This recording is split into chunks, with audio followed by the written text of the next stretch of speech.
Seigneur. Amen, que Dieu soit béni. Sans plus tarder, je vais demander à l'ancien Bachai qui veut nous entendre en Dieu. Pour la gloire. T'adorons. Si, Amen. Aimé. Alléluia. Oui, t'adorons, Seigneur. Oui. Si, Oui, Seigneur. gloire à Jésus, pour la gloire, merci.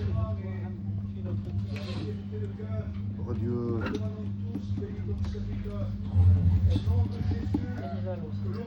Oui, Seigneur, Amen, Amen. Porte ta grâce. Alléluia. Seigneur, pour celui qui vit en toi. Si, Amen. Seigneur, bénis de les sortes. Bénis. Au nom de Jésus, nous te le demandons, Père, maintenant, Seigneur. Nous ne voulons pas nous habiter, nous disons. Te bénissons. Tu es là, Seigneur. Pour la gloire. Gloire au Seigneur. Amen. Que Dieu soit béni. Voilà, sans plus tarder, on va faire une lecture dans l'évangile de Luc, du chapitre 7 au verset 11. Il dit comme cela. Le jour suivant, Jésus alla dans une ville appelée Naïm. Ses disciples, une grande foule, faisaient route avec lui. Lorsqu'il fut près de la porte de la ville, voici, on portait en terre un mort, fils unique de sa mère, qui était veuve. Et il, ayant avec elle beaucoup de gens de la ville, veuve, ayant avec elle beaucoup de gens de la ville, le Seigneur, l'ayant vue, fut ému de compassion pour elle. Il lui dit, ne pleure pas. Il s'approcha, toucha le cercueil, et ceux qui le portaient s'arrêtèrent. Il dit, jeune homme, je te le dis, lève-toi. Le mort s'assit et se mit à parler. Jésus le remit à sa mère, et tous furent saisis d'une grande crainte. Et ils glorifiaient Dieu en disant, un grand prophète est apparu parmi nous. Et Dieu nous a visité son peuple. Car cette parole de Jésus se répandit dans toute la Judée. Amen. Que Dieu soit béni. Gloire au Seigneur. Amen. La Bible nous parle d'une femme. La Bible nous parle d'une femme qui était dans la ville de Naïm. Le Jacques, c'est bon, oui? Nous parle d'une femme qui était veuve. En plus d'être veuve, son fils unique qu'il avait était décédé. C'était le jour de l'enterrement de son fils. Il y avait beaucoup de monde autour d'elle. Et cette femme-là, cette veuve, qui avait un seul fils, c'était le jour de l'enterrement de son fils unique, et elle marchait pour enterrer son fils. Les gens qui étaient là, avec elle, pleuraient amèrement. Cette femme pleurait amèrement. Les gens qui étaient là la suivaient. Rendez-vous compte des pleurs de cette femme. C'était des pleurs amers. C'était des pleurs de l'intérieur. Et quand cette femme passait la ville de Naïm, avec son fils qui était là, mort, avec les gens qui pleuraient, quand elle passait la ville, personne ne pouvait la regarder. Personne ne pouvait la regarder. Tous qui regardaient cette femme étaient obligés de baisser la tête. Si tu étais en train de manger, t'arrêtais de manger. Si tu faisais une chose en train de bricoler, t'arrêtais de bricoler. Parce que tu voyais le désespoir de cette femme. Tu voyais la tristesse de cette femme. Et non pas la tristesse et l'angoisse étaient là, mais la mort était là. Les ténèbres étaient là. Les puissances diaboliques étaient là. Et cette femme marchait pour enterrer son fils. Et les gens qui étaient là, en train de pleurer. Mais la Bible nous dit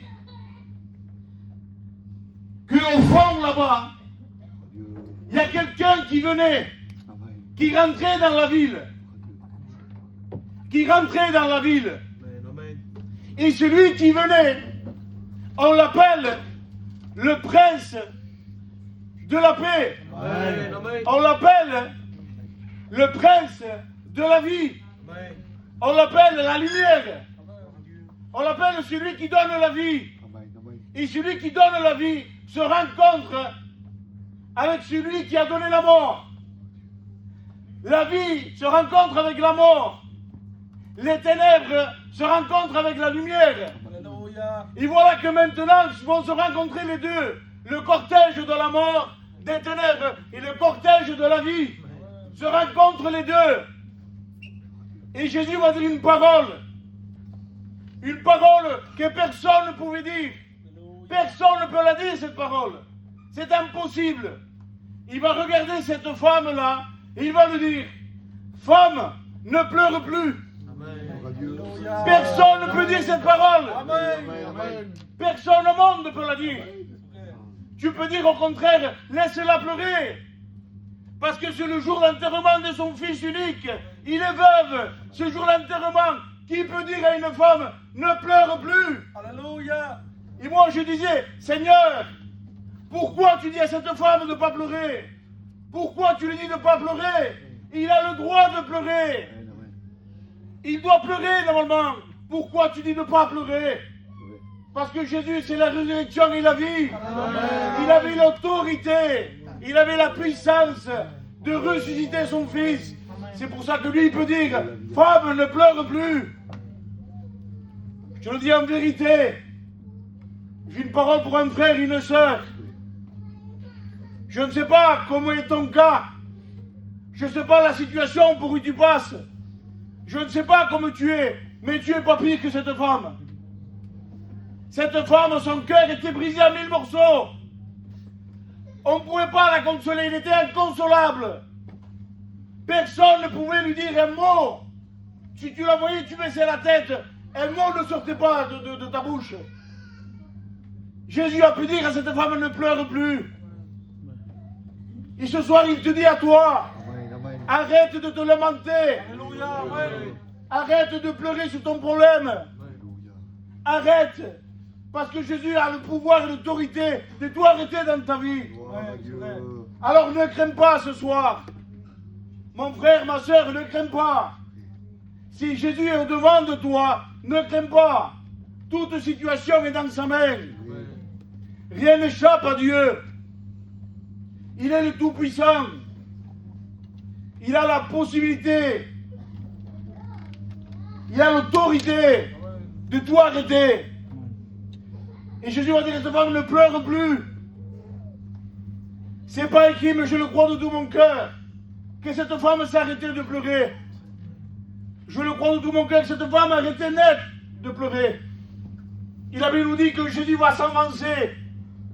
Il va s'avancer où il y avait le cercueil de son fils qui était mort.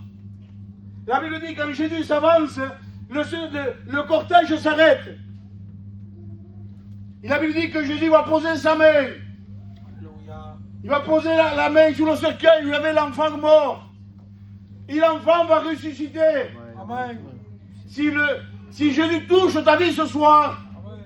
tu ressuscites. Alléluia. Si Jésus touche ta vie ce soir, tu passes des ténèbres à la lumière, Amen. de la mort à la vie. Dieu. Parce qu'il a le pouvoir de ressusciter les âmes perdues, Alléluia. les âmes qui sont enchaînées, Amen. les âmes qui sont perdues à cause des offenses.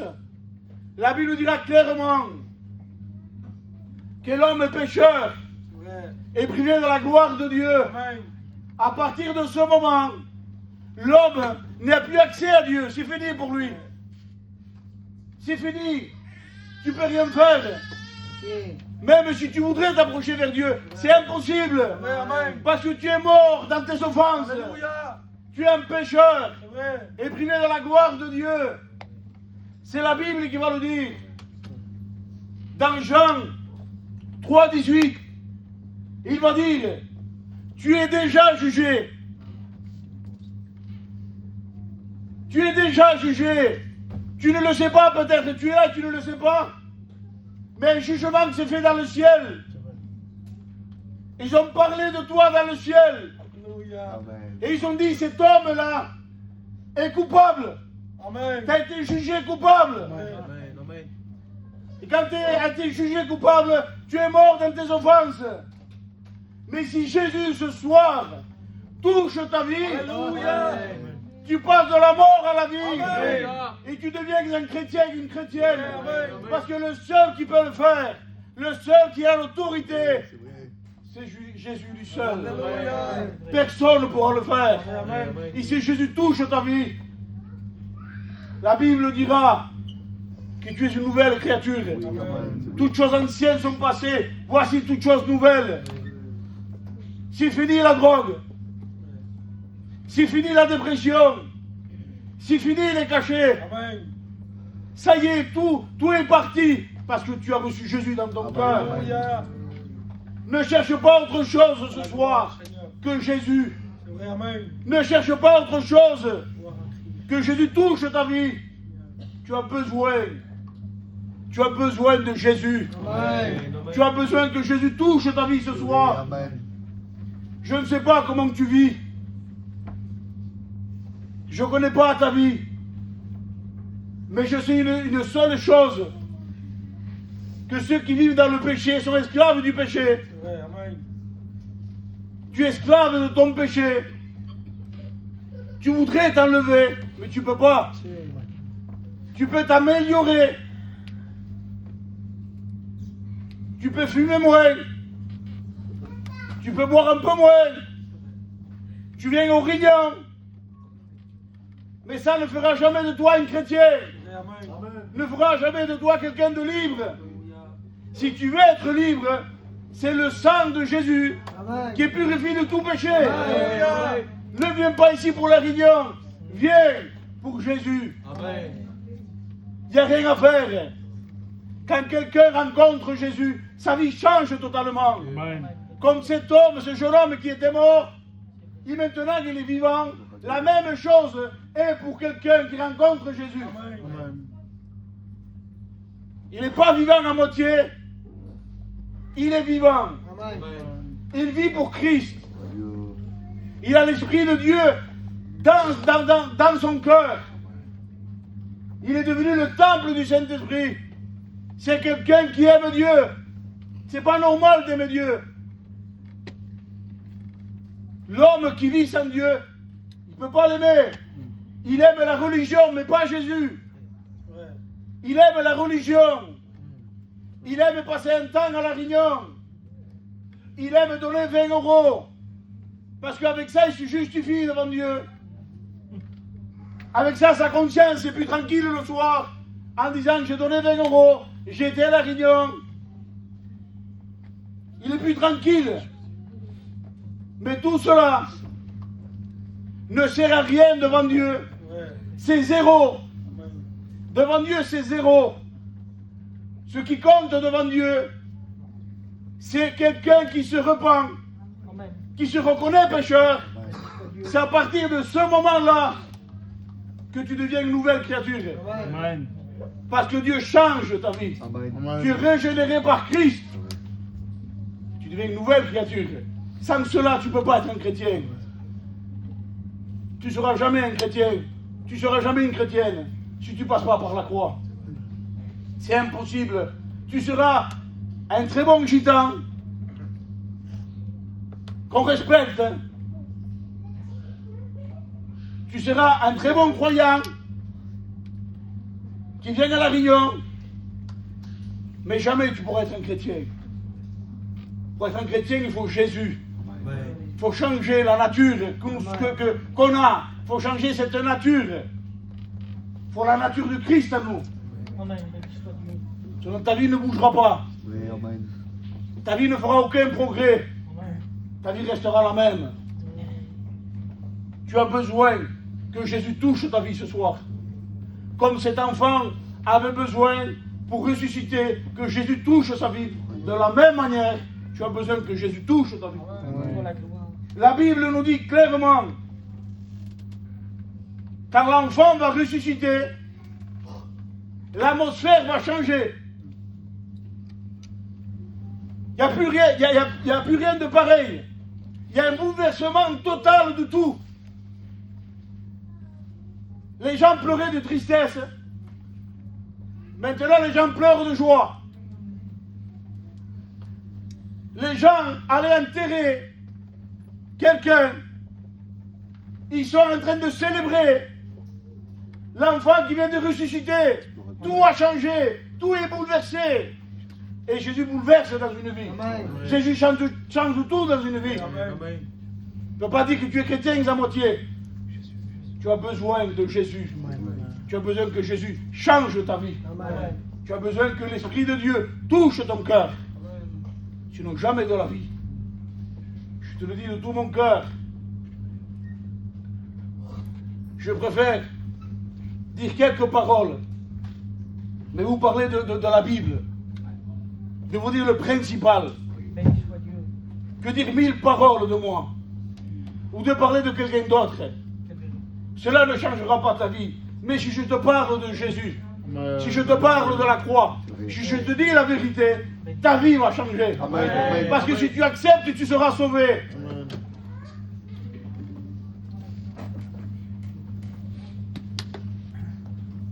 Cette femme n'était plus la même. N'était plus la même. Quand il a vu la résurrection de son fils, son visage avait changé. Béni soit Dieu. Il n'y avait plus de pleurs. Il n'y avait plus cette angoisse dans son cœur, dans sa vie. Tout cela avait disparu. Il y avait un claquement de doigts. Tu crois que ta vie peut changer aujourd'hui? Tu le crois? Que tu peux changer complètement? Si tu ne crois pas à la parole, il n'y aura pas de changement non plus. Parce qu'il faut que tu crois. Alléluia. Si tu crois, tu verras. Amen. Amen. Si tu ne crois pas, tu verras rien. Tu resteras aveugle spirituel. Mais si tu crois ce soir, tu dis Seigneur, je crois à la parole. Je crois que je suis un pécheur. Je crois que j'ai besoin de toi. Je crois que j'ai besoin d'être sauvé. Et je crois que tu es le sauveur. Je te promets, avec la Bible ouverte, que tu passes de la mort à la vie. Amen. Tu deviens une nouvelle créature. Alléluia. Tu n'es pas là seulement pour croire, pour entendre une prédication. Amen. Tu sais pourquoi tu es là? Tu n'es pas là pour passer un bon moment. Tu n'es pas là parce que il y a la famille qui est là. La tata, le tonton est là. Parce qu'il y a des endroits qui sont beaucoup plus attractifs qu'une réunion. Et beaucoup plus beau qu'une réunion. Mais si tu es là ce soir, par rapport à la Bible, c'est uniquement parce que tu es pécheur et privé de la gloire de Dieu Amen. que tu as besoin de repentance. Il n'y a pas autre chose pourquoi tu es là ce soir. Amen. Tu es là pour être sauvé. Si ce soir tu es là pour être sauvé, parce que tu ne sais pas ce qu'un jour va enfanter. Oui. Tu ne sais pas. Aujourd'hui tu es ici, peut-être demain c'est fini. Moi je souhaite 100 ans de vie. Mais la Bible dit qu'on ne sait pas. Si tu pars sans Dieu, la Bible dit, celui qui descend ce jour de mort ne remontera plus. Ça va être fini pour toi. C'est vrai. Tu me fais peur. Tu dis ça pour me faire peur. Non, je veux te dire la vérité. Béni soit Dieu. Je veux te dire la vérité. C'est urgent. Amen. Amen. C'est urgent que tu te repentes. Amen. C'est urgent que tu demandes pardon à Dieu. Parce que tu as besoin d'être sauvé. Cette femme-là, avec son enfant, veuve, son enfant qui était là, dans le cercueil, son cœur était à 1000 morceaux. Il n'y avait plus rien à faire, il n'y avait plus d'espérance.